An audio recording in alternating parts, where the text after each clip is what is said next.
नित्य, सनातन और पुरातन है, जो शरीर को मारने पर भी नहीं मारी जाती। न हन्यते हन्यमाने शरीरे। केशव, तुम्हारी बातें मेरी बुद्धि को भ्रम में डाल रही हैं। तुम दो बातें एक साथ कह रहे हो जो परस्पर विरोधी हैं। तुम कहते हो कि शरीर मर जाता है, परंतु शरीर का एक हिस्सा जिसे आत्मा कहते हैं वो नहीं मरता।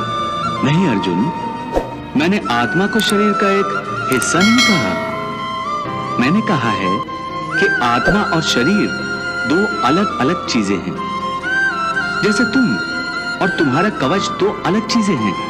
तुम्हारे कवच के दो टुकड़े हो जाएं, तो उसका यह अर्थ नहीं होता कि अर्जुन के दो टुकड़े हो गए। जिस प्रकार तुम और तुम्हारा कवच दो अलग अलग वस्तुएं हैं, या तुम और तुम्हारा यह रथ दो अलग अलग वस्तुएं हैं, उसी प्रकार मनुष्य का शरीर और उसकी आत्मा दो अलग अलग वस्तुएं हैं। यूं समझ लो कि जिस रथ में अर्जुन बैठा है वो रथ अर्जुन नहीं है। अर्जुन तो वो है जो रथ में बैठा हुआ रथ ही है। ये ठीक है माधव कि अर्जुन रथ नहीं है। अर्जुन मैं हूं जो रथ में बैठा हुआ है। तुम्हें रथ के टूटने का शोक नहीं होगा, परंतु अर्जुन के मरने का तो शोक होगा ही। अर्जुन, तुम्हारी बातें सुनकर मुझे तुम्हारी बुद्धि पर हंसी आ रही है। अपनी तरफ से तुम बड़े पंडितों और ज्ञानियों जैसी ऊंची ऊंची बातें कर रहे हो, परंतु तुम्हें यह पता नहीं कि जो सचमुच ज्ञानी होते हैं वो ना उनका शोक करते हैं जो मर गए हैं, और न उनका शोक करते हैं जो अभी नहीं मरे हैं, क्योंकि वो जानते हैं कि जो मर गया है वो फिर जन्म लेगा, और जो अभी जीवित है वो अवश्य मर जाएगा। मरने वाला फिर जन्म लेगा, क्योंकि केवल शरीर का नाश होता है। शरीर के अंदर जो आत्मा है वो कभी नहीं मरता। हे पार्थ, इस संसार में दो ही वस्तुएं हैं, एक शरीर और दूसरा शरीर में रहने वाला शरीरी। जो शरीर में रहने वाला आत्मा रूप शरीरी है वो कभी मरता नहीं, और जो शरीर है वो सदा रहता नहीं। आत्मा एक शरीर छोड़ता है और दूसरा शरीर धारण कर लेता है, बिल्कुल वैसे ही जैसे मनुष्य पुराने कपड़े उतार कर नए कपड़े धारण कर लेता है। वासांस जीर्णानि यथा विहाय नवानि गृह्णाति नरोपराणि तथा शरीराणि विहाय जीर्णान्य अन्यानि संन्याति नवानि देहि। पार्थ, केवल इतना समझ लो कि मृत्यु एक दरवाजा है जिसके अंदर जाते हुए आत्मा पुराना शरीर छोड़ देती है। वास्तव में मृत्यु और जन्म के दो दरवाजे जो एक दूसरे के आमने सामने हैं।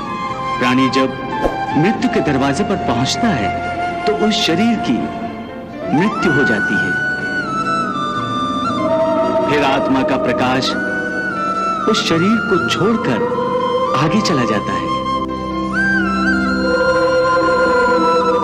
और फिर वो प्रकाश नए जन्म के दरवाजे में प्रवेश करता है, जहां जीवात्मा को फिर से एक नया शरीर प्राप्त हो जाता है, और वहां से उसके नए जन्म की नई यात्रा शुरू हो जाती है। हे पार्थ, आत्मा नित्य है, इसलिए वो नहीं बदलती, परंतु शरीर नाशवान है, इसलिए एक ही आत्मा के कई शरीर बदलते हैं। इसलिए हर नए जन्म में वो नए नए शरीर धारण करता रहता है। हर नए जन्म में आत्मा नए नए शरीर तो बदलता ही है, बल्कि हर एक जन्म में भी उसे जो शरीर मिलता है वो एक शरीर भी उसी जन्म में बदलता रहता है। ये बात मेरी समझ में नहीं आई केशव, क्योंकि एक जन्म में तो प्राणी को एक ही शरीर मिलता है। नहीं, एक नहीं, अनेक शरीर मिलते हैं एक ही जन्म में। मैं अब भी नहीं समझा प्रभु।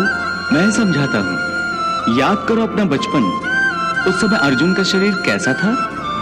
एक बालक का। और आज वो शरीर कहाँ है? वो शरीर तो बदल गया इस शरीर में। अर्थात वो शरीर नहीं रहा। आज तुम्हें एक युवक का शरीर मिला है। इसी प्रकार प्राणी को जन्म के समय जो शिशु का शरीर मिलता है, वही शिशु का शरीर काल के प्रभाव से एक बालक का शरीर हो जाता है।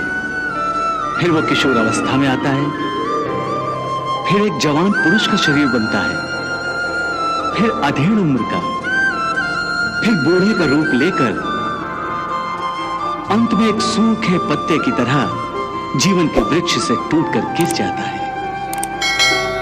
इस प्रकार जो शरीर पल पल छिन छिन अपने विनाश की ओर बढ़ रहा है, उस शरीर की मृत्यु का शोक ज्ञानी जन नहीं करते। इसी रोग के लिए शास्त्र कहते हैं, कृष्णम वंदे जगद्गुरुम। फूल की भांति हमारे शरीर अपने प्रकृति के कारण जन्मते हैं, बच्चे बनते हैं, जवान होते हैं, फिर वही जवानी मुरझाने लगती है जिसे बुढ़ापा कहते हैं। और उस वृद्ध शरीर को जब आत्मा छोड़ देती है तो उस शरीर की मृत्यु हो जाती है। परंतु वो आत्मा